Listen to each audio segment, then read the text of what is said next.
ఉన్న బంగారాన్ని విడిపించి ఆ రోజు ఆన్లైన్ రేటుకే మేము కొంటాం. Sharma gold company.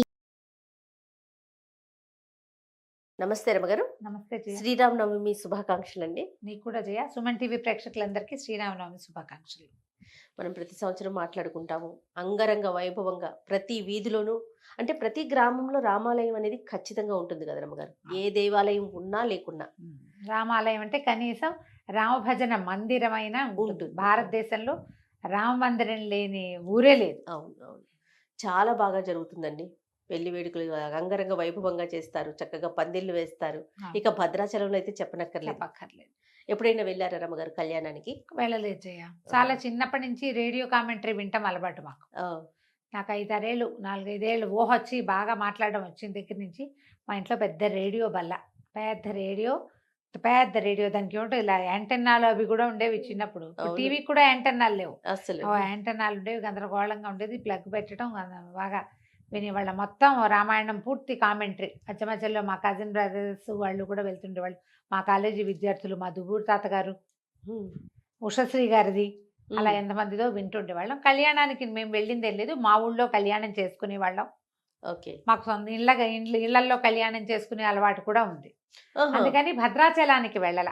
ఓకే, భగవంతుడు కూడా కళ్యాణం చేస్తారండి మీరు? ఇంట్లో కూడా కళ్యాణం చేసుకుంటాం. మాకు అదృష్టం ఏంటంటే భద్రాచలంలో ఏ చిత్రకూట మండపంలో అయితే కళ్యాణం జరుగుతుందో అది భగవత్ ప్రసాదం వల్ల.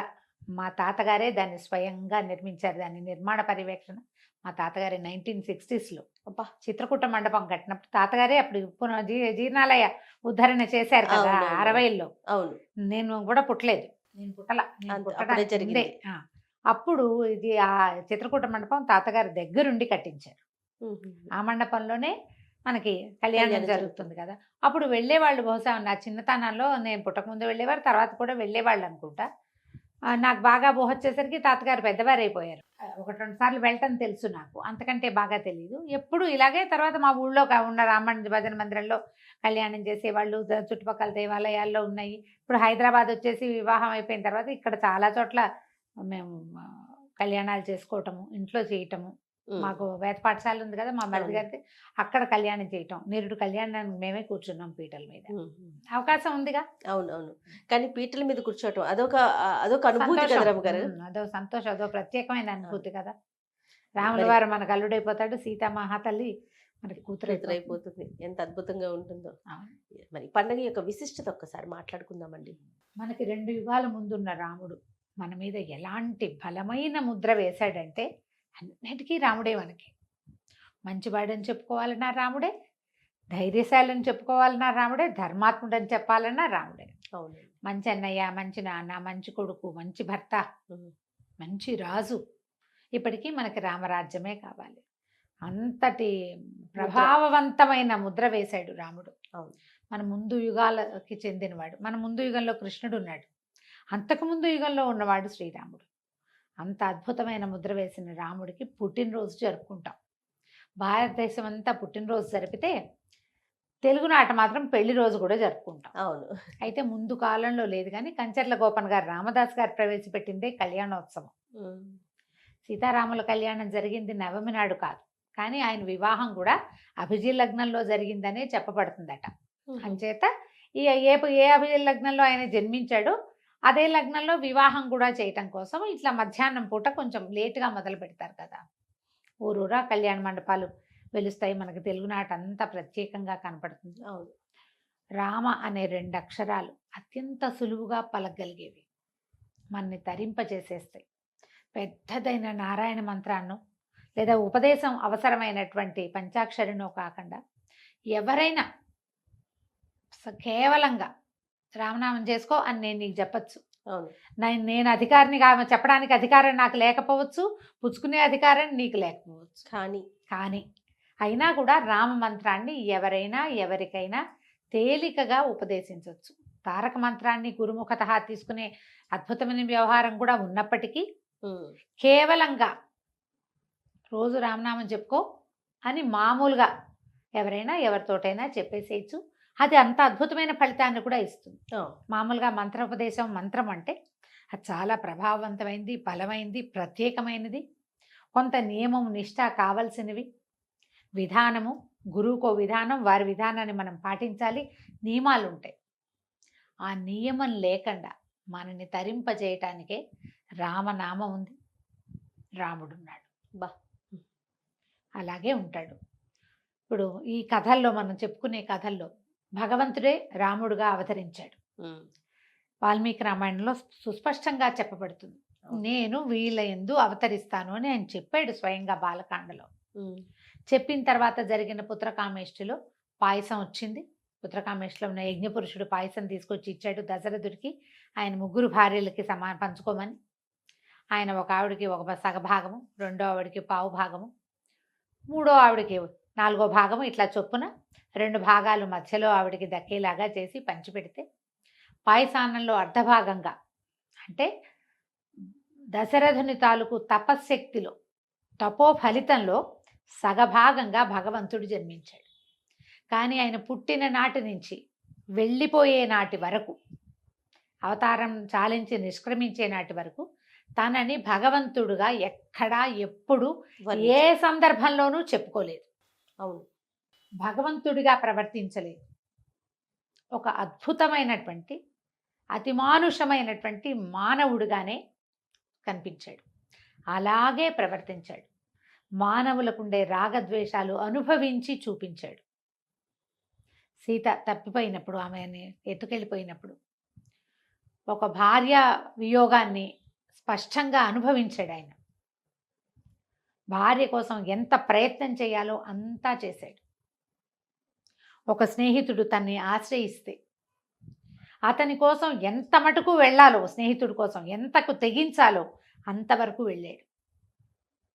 ఒకరు తనని ఆశ్రయిస్తే, విభీషణుడు ఆశ్రయించాడు. మా తండ్రి అన్న దుర్మార్గుడు, అతను ధర్మం తప్పాడు, నన్ను వెడలగొట్టాడంటే నాతో ఉండు, నిన్ను రాజును చేస్తానన్నాడు.